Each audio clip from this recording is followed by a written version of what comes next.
আসসালামু আলাইকুম। আমরা এখন সবাই মিলে আসছি কাটাখালী দেখতে, কাটাখালী বাজার দেখতে, যেখানে কিন্তু একটা মেঘনা নদী আছে, ভাঙতেছে বেশিরভাগ। তো আমরা সেখানে আসছি ঘোরার জন্য। আর এখানে কিন্তু আমাদের সব মানে যতজন আছে সব কিন্তু আমার মামা। তো আজকে তাদের থেকে মানে তাদের অনুভূতিটা জিজ্ঞাসা যে এখানে আসার তাদের অনুভূতিটা কীরকম লাগলো। তো আসসালামু আলাইকুম মামা, কেমন আছেন? ওয়ালাইকুম আসসালাম। আমরা আছি নোয়াখালী জেলার দক্ষিণাঞ্চলে, বাংলাদেশের বৃহৎ নদীগুলোর ভিতরে একটি মেঘনা নদীর তীরে।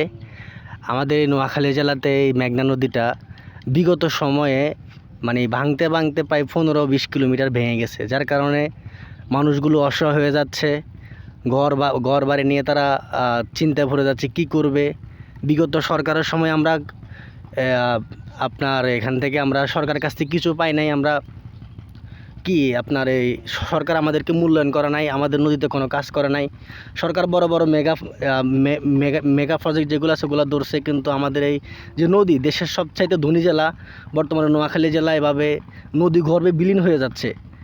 আমি চাই বর্তমান সরকারের কাছে বর্তমান সরকার মাননীয় প্রধানমন্ত্রী জনাব তারেক রহমান যেন আমাদের দিকে তাকায়।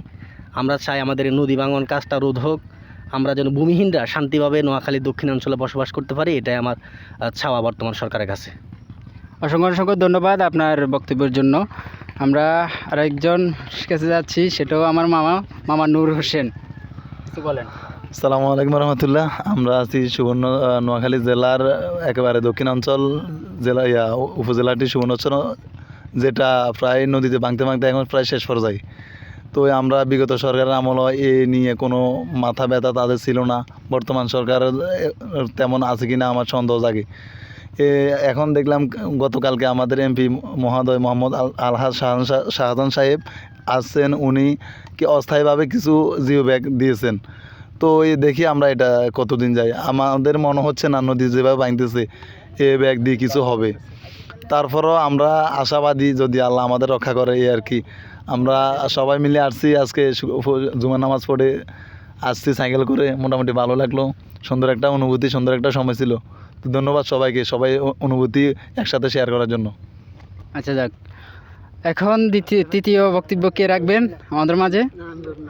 কেন ওই যে সবাইকে দেখো, আমরা সবাই আছি আর কি। আচ্ছা আচ্ছা যাক, এখানে দর্শক সবাই কিন্তু যে যার মন্তব্য করছে তাদের এই যে ভিডিওর ভিতরে।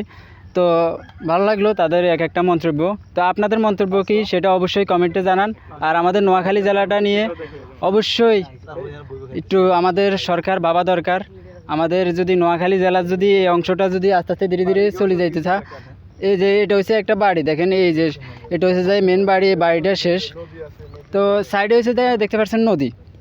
আর আমি কিন্তু আসছি এই জায়গা ঘোরার জন্য, আরেকটি ভিডিও তৈরি করার জন্য, নিউজ ভিডিও, যেটা আমি ধরেন ব্লগ টাইপে হিসাব করে সারি, যে কোনো ভিডিও আমি ব্লগ হিসেবে সারি, তো এমনিতে নিউজের সিস্টেমে করি। সো দুঃখ হলে যায় ওটা ওই জায়গা দিয়ে আমি ভিডিও করতে পারি না, যেটা হচ্ছে যে কাটাখালী যে বাজারটা রয়েছে সেখানে কিন্তু আমাকে ভিডিও করতে দেয় নাই। সেখানে বলে সরকার বলে বাজেট করে ফেলেছে, এনতেন নানান পদের কথা বলছে। যদি সরকার যদি বাজেট করে থাকে তাহলে কিন্তু মানে আমাদের সুনাম করতে কি আপত্তি আছে? আপত্তি তো নাই। তো আমরা এখানে ভিডিও করতে পারি নাই, জানি না এখানে বালু তোলে, তাদের কি অবৈধ বালু তোলে নাকি কে জানে, সেটা আমরা এখন অবধি জানি নাই। তো আপনারা আইসা দেখবেন যদি ভিডিওটা যদি ভাইরাল হয়। আসসালামু আলাইকুম।